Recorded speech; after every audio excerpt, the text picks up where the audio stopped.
ህዝባዊ ተቃውሞ መልኩን እየቀየረ አድማሱን እያሰፋ ይገኛል።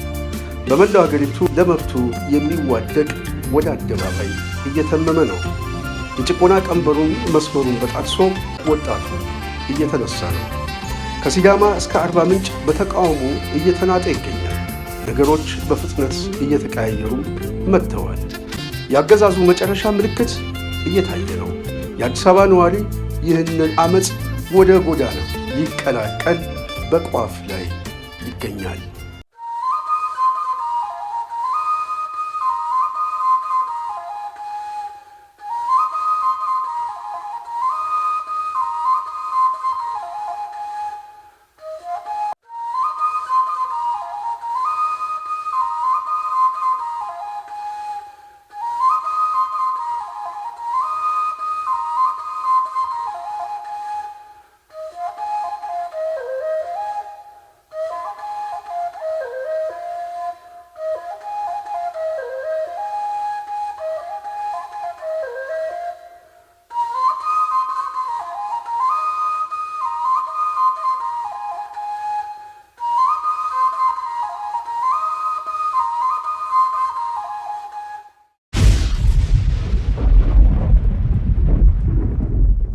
ሰላም ጤና ይስጥልኝ አድማጭ ተመልካቾቻችን፣ የጽናት ሚዲያ ቤተሰቦች እንደምን ቆያችሁ? እንደምን አረፈዳችሁ? በመላው ዓለም የምትገኙ የጽናት ቤተሰብ በቅድሚያ ሰላምታዬን እያስቀደምኩኝ እንግዲህ ሰሞኑን የምናነሳቸው ፕሮግራሞች ላይ የተለያዩ ሀሳቦች እየሰጣችሁ ያላችሁት እንደዚሁም ጽናት ሚዲያን ላይክ፣ ሼር፣ ሰብስክራይብ በማድረግ የምትሳተፉ ቤተሰቦቻችን ከልብ እናመሰግናለን። በጽናት ላይ ተሳተፉ። ጽናት እንግዲህ መደበኛ ፕሮግራሟንም ተጨማሪ ፕሮግራሞችንም እያካተትን እየመጣን ነው። ስለዚህ የጽናት ቤተሰብ ከሆኑ ሁልጊዜ አዳዲስ ፕሮግራሞችና መረጃዎች ወደ እናንተ ስለሚመጣ ጽናትን ተቀላቀሉ እንላለን። ይሄንን ካልኩኝ ዛሬ በዋናነት የማነሳው ከዚህ ከህዝባዊ እምቢተኝነቱ ጋር በተያያዘ ነው። ይሄ ጉዳይ እየሰፋ ነው። ምናልባት ነገሮች በፍጥነት እየተቀያየሩ በመላው ሀገሪቱ ቁጣው እየበረታ እንደሚመጣ ተጠባቂ ነው። ብዙ ጊዜ ይሄንን በተለያዩ የትንታኔ ሀሳቦቻችን ላይ ስናነሳ ቆይተናል እና ተጨባጭ የገመትነው ሁኔታ ነው እየሆነ ያለው። ከዚህ ጋር በተያያዘ አዲስ አበባ ላይ ያለ የጽናት ቤተሰብ እንደዚሁ የተለያዩ ሀሳቦችን ከዚህ በፊት እንደሰጠን ይታወቃል። ዛሬም በዚህ ጉዳይ ላይ ሀሳቡን እንዲሰጠን አየር ላይ ጋብዣለሁ። ሰላም ጤና ይስጥልኝ የጽናት ሚዲያ ቤተሰብ። እንግዲህ ሁል ጊዜ የጽናት ባልደረባ ሀሳብ አስተያየቱን የሚሰጠን ከአገር ቤት መስመር ላይ ነው ያለው። በጣም የፈለኩ ለአንድ ጉዳይ ነው። ይሄንንም ሀሳብ ለመስጠት ስለተገኘ ከልብ አመሰግናለሁ። ሰላም ነህ? እንዴት ነህ? እግዚአብሔር ይመስገን። ስንታየው እኔ ደህና ነኝ። አንተ እንደምን አለን። ባለፈው ጊዜ ባደረግነው ቃለ ምልልስ ላይ አንድ ቁም ነገር አስቀምጠ ነበር። በዋናነት የህዝባዊ እምቢተኝነቱ ከጫፍ ደርሷል፣ ሊፈነዳ ነው እና ምናልባትም ከውጫዊ የታጠቁት ኃይሎች በፊት ህዝባዊ እምቢተኝነቱ ሊቀድም ይችላል ብለህ ያስቀመጥከው ምልክቱ በተግባር እየታየ ነው። በመላው ሀገሪቱ ላይ እየተቀጣጠለ ነው። ይሄ ጉዳይ ተስቦ ወደ መሀል ሀገር ሊመጣም ጫፍ ላይ እንደሆነና ሰፊ ዝግጅት እንዳለ እየተሰማ ነው። እንዴት እያየው ነው? በጣም ስንታየው በከፍተኛ ደረጃ በሁሉም ሴክተር በከፍተኛ ደረጃ ተቀጣጠለ። ዛሬ ደግሞ በዩኒቨርሲቲ ተማሪዎች በመላ ዩኒቨርሲቲ ተማሪ ተደረገው እነሱን ያላማከለና እነሱን የማይወክል በተጨማሪ አንድ አመት ያለምንም ምክንያት የማራዘም እንቅስቃሴና ውሳኔ ምክንያት በሁሉም የኢትዮጵያ ዩኒቨርሲቲዎች አድማዎችና ከፍተኛ ተቃውሞዎች ሲካሄዱ ነው የዋሉት። ስለዚህ በሁሉም ሴክተር በሁሉም ዘርፍ ህዝባዊ አመፁ ህዝባዊ እምቢተኝነቱ በከፍተኛ ደረጃ እየተቀጣጠለ ነው ስንታየው።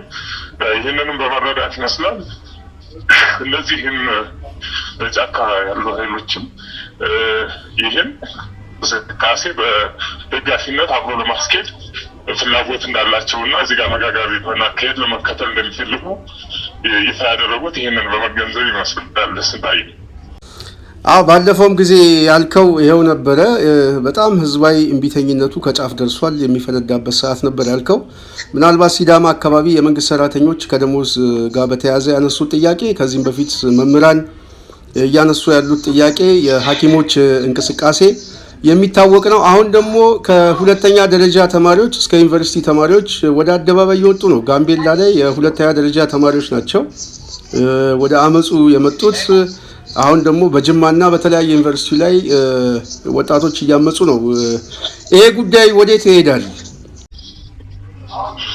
ምንም ወደ አጠቃላይ በሁሉም በከፍተኛ ትምህርት ተቋማት በዋናነት በኮሌጆች፣ በሁለተኛ ደረጃዎች እና በሌሎችም ሴክተሮች ያለው እንቅስቃሴና ብሩሩ ወደ እምቢተኝነት ነው እየተሸጋገረ ያለው ስንታየ።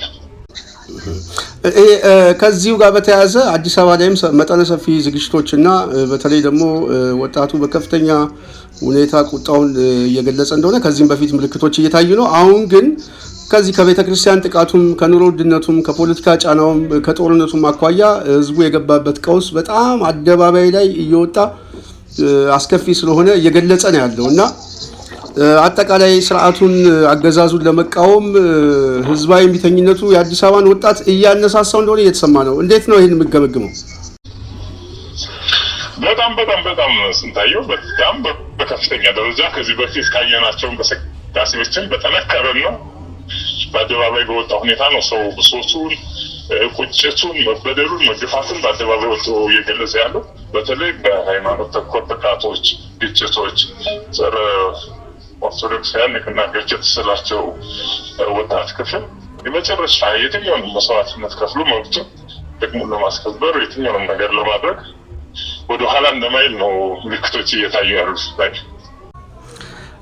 እንደው ይሄ ጉዳይ አደባባይ ላይ ሲወጣ ምናልባት እንደ 97ቱ አይነት እንደው ወጥቶ አደባባይ ላይ የሚመለስ ነው ብለህ ታስባለህ? አሁን ያለው ወጣት አይ በፍጹም የሚመለስ አይደለም። ለምን አሁን ያለው በጣም ተስፋ አስቆራጭ እየተራዘመ የተደራጀ ከፍተኛ ጭካኔ የተሞላበት ስለሆነ ለከዚህ በፊቱ በተወሰኑ ሰዎች ገላ የሚገለበስም ወደ ኋላ የሚመለስም ማለት ነው።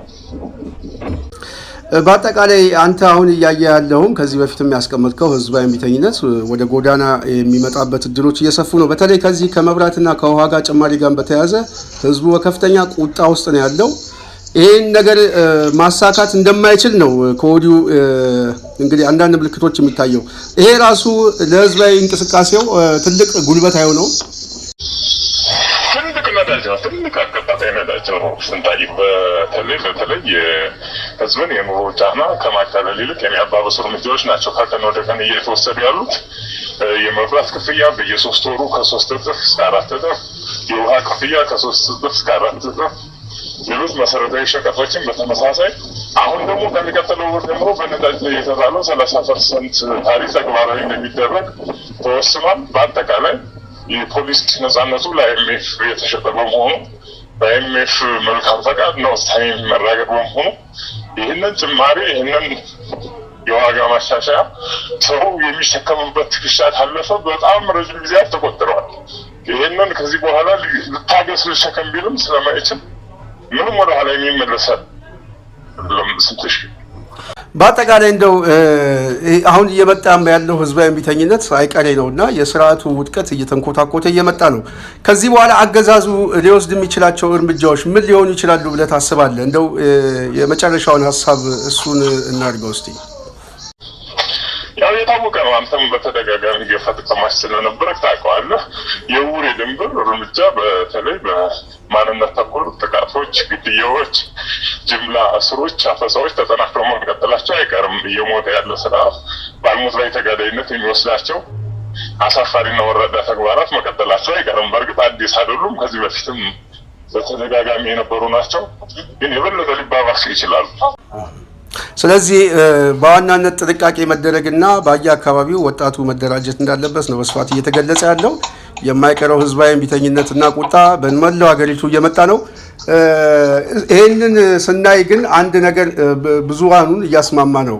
አሁን የፍርሃት ሰንሰለት ተበጣጥሶ በወጣቱ እየተጣለ ይመስላል የሚሉ ሰዎች አሉ። ይሄ ትክክል ነው?